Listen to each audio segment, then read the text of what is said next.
আশা করি বন্ধু সব ভালো আছেন। আজকে আবারও একটি ব্যতিক্রম ভিডিও নিয়ে হাজির হলাম আমি আলামিন। আজকে আমরা আলোচনা করব বেসবোর্ডের A to Z থেকে সম্পূর্ণ ডিটেলস। বেসবোর্ড থেকে আমাদের কী কী সমস্যা হতে পারে সব কিছু আপনাদের বোঝানোর চেষ্টা করব।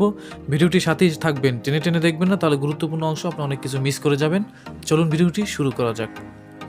ফিরে আসলাম মূল ভিডিওটির অংশে। তো এই হলো আমাদের সম্পূর্ণ বেসবোর্ড যে কোনো টিভির হতে পারে। তো আপনারা কমন যে সমস্যাগুলো আছে, যেমন ধরেন আমাদের সিএটি টিভিতে আলো জ্যোতি আস্তে আস্তে আলো আসে। অনেকেই বলেন যে আমাদের ধীরে ধীরে আলো আসে, আবার অনেকেই বলেন যে ছবিটা হাপচা আসে। 5 মিনিট 10 মিনিট চালানোর পর আলোটি ক্লিয়ার হয় বা ছবিটি ক্লিয়ার হয়। এই সমস্যাগুলো মূলত আমাদের বেসবোর্ড থেকে হয়ে থাকে। এছাড়াও আরজিবি সমস্যা নিয়ে যারা ভুগছেন, সব কিছু নিয়ে বিস্তারিত আজকে আলোচনা করব। এই হলো আমাদের বেসবোর্ডের ভিতরে আমাদের এই যে পিনগুলো দেখতে পাচ্ছেন। বেসবোর্ড অনেক রকমের হয়ে থাকে বিভিন্ন টিভিতে। তো ভিউয়ার্স, বেস হচ্ছে দুই প্রকার। তো বেস বিভিন্ন মানের হয়ে থাকে বা বিভিন্ন রকমের বিভিন্ন পিনের হয়ে থাকে। এটা হচ্ছে আমাদের পিকচার টিউব, ছোটো গ্যাংয়ের যে পিকচার টিউব আছে, পিকচার টিউব ছোটো বেস, এটাতে ছোটো বেস। আবার কোনোটা পিকচার টিউব মোটা থাকে, মানে গেইনটা মোটা থাকে, সেই জন্য বড়টা আমাদের হয়ে থাকে। তো এটা হলো আমাদের ছোটো বেস। তো ছোটো বেস আমাদের যে বেস থাকুক না কেন, যদি আমাদের দেখেন যে ছবি আস্তে আস্তে আমাদের ক্লিয়ার হয়, ছবি প্রথমে ঝাপসা থাকে, তাহলে এই বেসটি চেঞ্জ করবেন। আর অনেকেই আছেন যে বেসটি চেঞ্জ করে কিন্তু ফাঙ্গাসগুলো পরিষ্কার করে না। পিকচার টিউবের যে পিনগুলো আছে, পিনগুলো আপনার সিরিজকে যদি ঘষে দিবেন সুন্দরভাবে, এরপর আপনারা নতুন লাগাবেন। আর যদি না লাগান তাহলে কিন্তু এই বেসটি আবার পুনরায় নষ্ট হয়ে যাবে।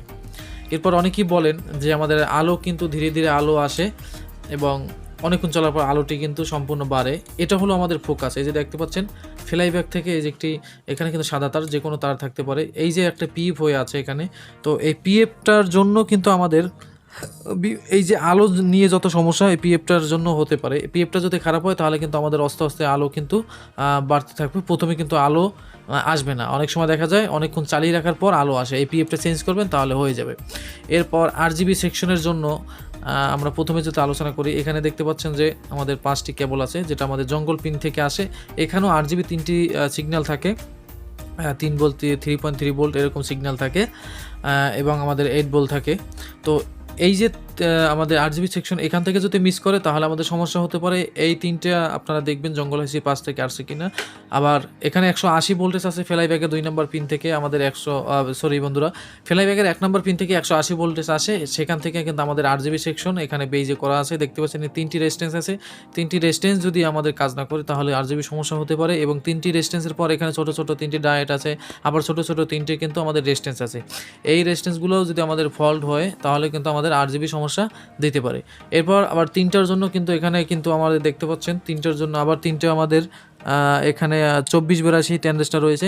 এগুলোর জন্য আমাদের কালার সমস্যা। আর 2482 যদি আমাদের শর্ট হয়, আরজিবি এখানে যে কোনো ট্যানজেস্টার যদি শর্ট হয় তাহলে কিন্তু আমাদের রিপ্লেস, অনেক সময় বলে থাকেন যে রিপ্লেস লাইন মানে বাংলা খাতার মধ্যে এবং অন্য কালার দেখা যায়, সেগুলো যদি সমস্যা হয় এই ট্যানজেস্টার চেঞ্জ করে দিবেন বা ট্যানজেস্টার দেখবেন শর্ট আছে কিনা, তাহলে হবে। এছাড়াও আমাদের তিনটির জন্য 3টি ডায়েট, 3টির জন্য এখানে 3টি বিভিন্ন রকমের ক্যাপাসিটার আছে, আবার 3টির জন্য 3টি পিএফ আছে, এই যে ছোটো এগুলো আপনারা পুনরায় দেখবেন। এখানে রেজিস্ট্যান্সের জন্য হতে পারে, আবার 3টি রেজিস্ট্যান্সের আবার নিচে আরও 3টি রেজিস্ট্যান্স থাকবে ছোটো, তো এগুলোর জন্য হতে পারে। তো এগুলো সম্পূর্ণ ডিটেলস আপনারা দেখবেন। প্রথমে আপনারা ভোল্টেজ সোর্স দেখবেন। অনেকেই বলেন যে আমাদের 180 ভোল্টেজ তো রেজিস্ট্যান্সে আসছে, কিন্তু আপনারা অনেক এই যে ছোটো পার্টস এগুলো আপনারা দেখেন না। তো বিস্তারিত সব কিছু আপনারা দেখবেন, এখানে প্রিন্ট ধরে দেখবেন। অনেক সময় প্রিন্টও শর্ট থাকে বা প্রিন্টে কাজ করে না, এক্ষেত্রেও আমাদের এই সমস্যা হয়। আর অনেকে বলে থাকেন টিভি নাড়াচাড়া দিলে বা থাবড় দিলে আমাদের কিন্তু কালারটি চেঞ্জ হয়ে যায়, তাহলে আমাদের এই যে কেবলগুলো চেক করবেন। আবার অনেক সময় দেখা গেছে আলো বাড়ে কমে, তাহলে আমাদের এই 180 ভোল্টটা চেক করবেন, তাহলে আমাদের এই সমস্যাগুলো আপনারা দেখতে পারবেন। আর এখানে একটি গ্রাউন্ড রয়েছে, এটা নিয়ে অনেকেই আলোচনা করে, তো এটা নিয়ে অনেকেই আপনারা জানেন না। তো এটা অনেকেই আপনারা দিয়ে কাজ করেন না। যখন আপনারা টিভিতে কাজ করবেন অবশ্যই এখানে আমাদের এই যে নিউট্রালটা, এটা কিন্তু পিকচার টিউবের সাথে থাকে, এটা অবশ্যই আপনারা লাগাবেন। যদি না লাগান তাহলে 5 মিনিটের মধ্যে আপনাদের পিকচার টিউব কিন্তু বাদ হয়ে যেতে পারে। তো এটা অবশ্যই আপনারা সতর্ক থাকবেন। এইটার জন্য আপনাদের পিকচার টিউব সমস্যা হতে পারে বড় ধরনের। আপনারা অনেকেই আছেন কাজ করেন, যখন 10 মিনিট কাজ করেন বা 1 ঘন্টা কাজ করেন, অনেকে এটা লাগান না, যে এটা আমরা যখন আটকাবো টিভিটি, যখন হ্যান্ড ওভার দেবো তখন কিন্তু এটা আমরা লাগাবো না। এটাও করা যাবে না।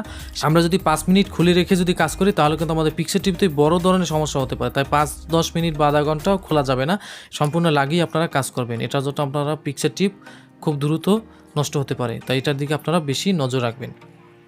তো এই হলো মোটামুটি আমাদের আজকের ক্লাসটি। যদি ভিডিওটি ভালো লাগে অবশ্যই লাইক কমেন্ট করতে ভুলবেন না। আর একটা নতুন চ্যানেল আছে, সেখানে প্রতিদিন গ্যাজেটের রিভিউ দেওয়া হয়, ওই চ্যানেলটা আপনারা সাবস্ক্রাইব করে কষ্ট করে ভিডিওটি দেখার জন্য অসংখ্য ধন্যবাদ। ভালো থাকবেন, আল্লাহ হাফিজ। পরবর্তীতে আবারও এলইডি টিভির ভিডিও নিয়ে আসবো। তো এই এলইডি টিভির ভিডিও এলইডি টিভির ভিডিও যাদের পছন্দ বা এলইডি টিভির ভিডিও নিয়ে আপনারা ক্লাস দেখতে চান, তো A to Z ক্লাস আমাদের বিস্তারিত চ্যানেলে আরও আছে, তো সামনে আরও দেব, ওয়েট করুন, ততক্ষণে ভালো থাকুন।